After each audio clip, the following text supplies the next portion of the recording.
ವಿಶ್ವ ಹಿಂದೂ ಪರಿಷತ್ ಸಂಘಟನಾ ಮಹಾಮಂತ್ರಿ ಮಿಲಿಂದ್ ಪರಾಂಡೆ ಅವರ ಕಲಬುರಗಿಯಲ್ಲಿ ಸುದ್ದಿಗೋಷ್ಠಿಯಲ್ಲಿ ನಡೆಸಿ ಪ್ರಚಲಿತ ವಿದ್ಯಮಾನಗಳ ಕುರಿತು ಮಾಹಿತಿ ನೀಡಿದರು.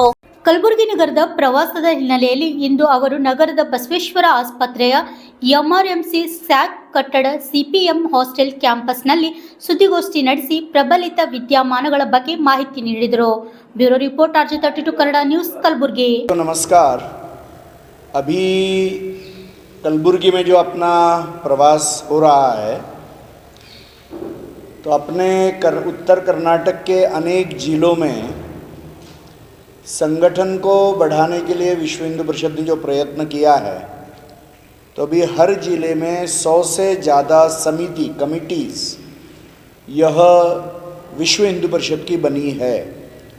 तो अलग अलग जिलाओं में उसके निमित्त अभी प्रवास हो रहा है, उसका ये पहला दिन है और इसलिए उन समितियों का एक तरीके से उद्घाटन इनॉग्रेशन ये इस बैठक के माध्यम से होगा। मगर कर्नाटक में जो अनेक बातें चल रही है उसके बारे में मैं सबके सामने बोलना चाहूँगा कि एक तो बहुत जगह पर लव जिहाद जैसी घटनाएं अलग अलग माध्यमों से हो रही है, जैसे कि हुबली में भी किसी जिम्नेशियम के संबंध में जो घटनाक्रम हुआ है। तो इस तरीके के प्रयत्न लव जिहाद के मुस्लिम समुदाय के एक वर्ग के माध्यम से ये सतत चल रहे हैं और जो दिखाई दे रहा है कि ऐसी कोई घटनाएं जब होती है तो उसके विरुद्ध प्रशासन के माध्यम से कंप्लेंट नहीं लिया जाता है, एफआईआर नहीं लिया जाता है और इसलिए एफआईआर लेने की प्रक्रिया, प्रत्यक्ष कानून की प्रक्रिया यह होने की आवश्यकता है, जिसमें यहाँ पर अभी कर्नाटक में बहुत कमी दिखाई दे रही है। ऐसी घटनाएं अनेक जगह पर हो रही है। बेळगाव के क्षेत्र में भी ऐसे अत्याचार की घटनाएं हुई है, उत्तर कर्नाटक में हुबली में भी हुई है, अन्य जिलों में भी हो रही है। मगर सभी जगह पर समाज को जो अनुभव हो रहा है कि जहाँ पर हिंदुओं के ऊपर के अत्याचार की घटनाएं होती है तो पुलिस प्रशासन के माध्यम से जो एफआईआर लेना चाहिए वो लेने की प्रक्रिया ठीक से नहीं हो रही है और इसलिए हम इसका कड़े शब्दों में निंदा करते हैं और हिंदू समाज को भी कर्नाटक में राज्य यानी सब तरीके से यह न्याय मिलना चाहिए, उसकी प्रक्रिया बहुत कमज़ोर दिखाई दे रही है।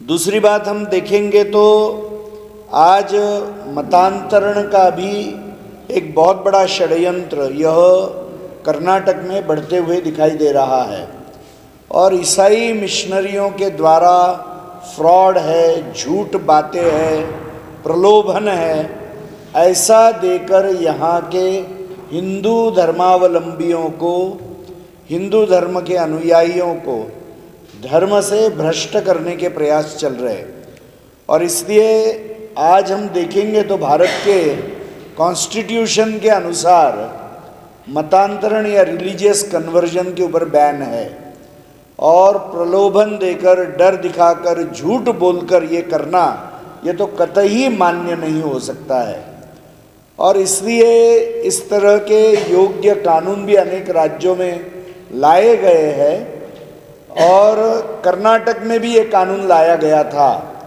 मगर यहाँ के राज्य सरकार ने तो आते बराबर ये घोषणा की थी कि ये कानून को हम पीछे लेंगे।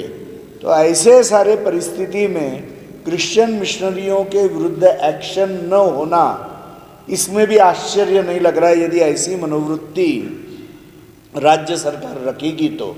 मगर हिंदू धर्म के विरुद्ध ये जो गतिविधियां चल रही है ऐसे लोगों के ऊपर कठोर एक्शन होने की आवश्यकता है।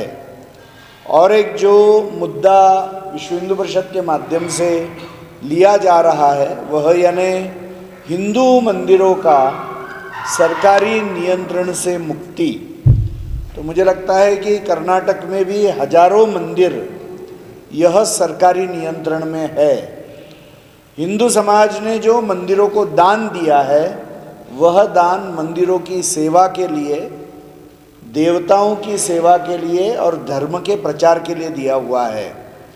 और इसलिए विश्व हिंदू परिषद का यह मत है कि पूर्ण देश भर में ऐसे कानून लाने जाने चाहिए ताकि सरकारी नियंत्रण से सारे हिंदू मंदिर मुक्त कैसे होंगे।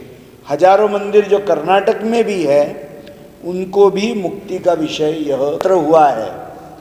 तो वो बजट सत्र में हमने संसद में अलग अलग पॉलिटिकल पार्टी के लगभग 375 से ज़्यादा पार्लियामेंट मेंबर्स के साथ में मिलना किया, Lok Sabha as well as Rajya Sabha.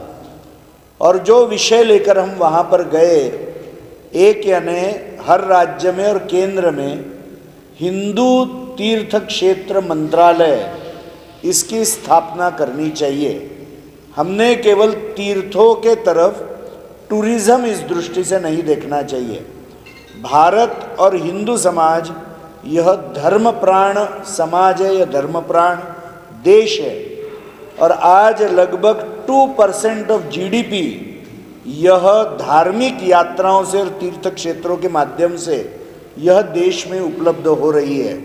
हम प्रत्यक्ष अभी अयोध्या में राम जन्मभूमि का मंदिर बन गया है, उसमें देखेंगे तो प्रतिदिन लगभग 80,000 से 1 लाख भक्त यह हर रोज आ रहे हैं।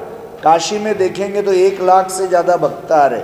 ऐसी स्थिति अनेक जगह की है और इसीलिए थाउजेंड्स ऑफ पीपल, इनको नौकरियां मिल रही है, लोगों के व्यवसाय बढ़े हैं और लाखों करोड़ रुपया यह इकोनॉमी में यह तीर्थ क्षेत्र के कारण से आ रहा है।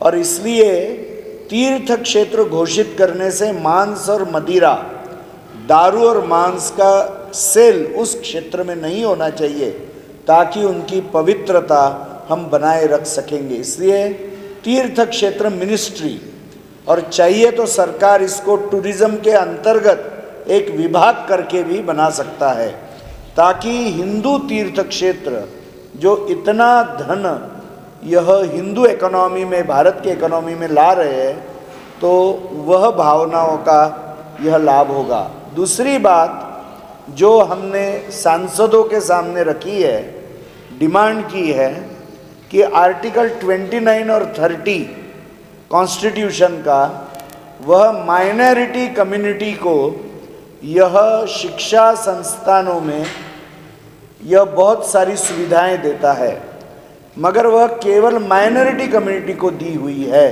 कि वह अपनी धार्मिक शिक्षा अपने संस्थानों में दे सकते हैं। विश्व हिंदू परिषद ने यह मांग की है कि आर्टिकल 29 और 30 में जो अधिकार माइनॉरिटी कम्युनिटीज़ को दिए हुए हैं वो मेजॉरिटी कम्युनिटी को भी, हिंदुओं को भी मिलने चाहिए। हिंदुओं को भी अपनी धार्मिक संस्थाओं में, अपनी शैक्षणिक संस्थाओं में सरकारी इंटरफेरेंस के बिना धार्मिक शिक्षा और अन्य अधिकार मिलने चाहिए। तो ऐसी मांगे लेकर अभी हम सभी राज्यों के विधानसभाओं में भी जाने वाले हैं और साथ में लोकसभा में भी प्रयत्न करेंगे। तो इतने सारे विषय यह लेकर अभी एक जागरण भी हम करेंगे। और अंत में जो नशे का प्रमाण युवाओं में बढ़ रहा है, ड्रग एडिक्शन का प्रमाण, तो अभी पूर्ण देश भर में विश्व हिंदू परिषद के दोनों युवक विभाग, बजरंग दल और दुर्गा वाहिनी, ये दोनों ने पिछले 3-4 महीनों में एक अवेयरनेस कैंपेन ये चालू किया है। और लास्ट 3-4 महीने में हमने ओवर 6,000 प्रोग्राम्स, ये कॉलेजेस, कोचिंग क्लासेस, इसमें हमने रखा है। और इस दृष्टि से ये कार्यक्रमों में ओवर 3.5 लाख युवक और युवती यह आई है। हमने उनको नशा मुक्ति की शपथ भी दी है, प्रतिज्ञा, प्लेज दी है, क्योंकि ड्रग्स के कारण से हमारे युवा पीढ़ी का बहुत बड़ा नुकसान हो रहा है।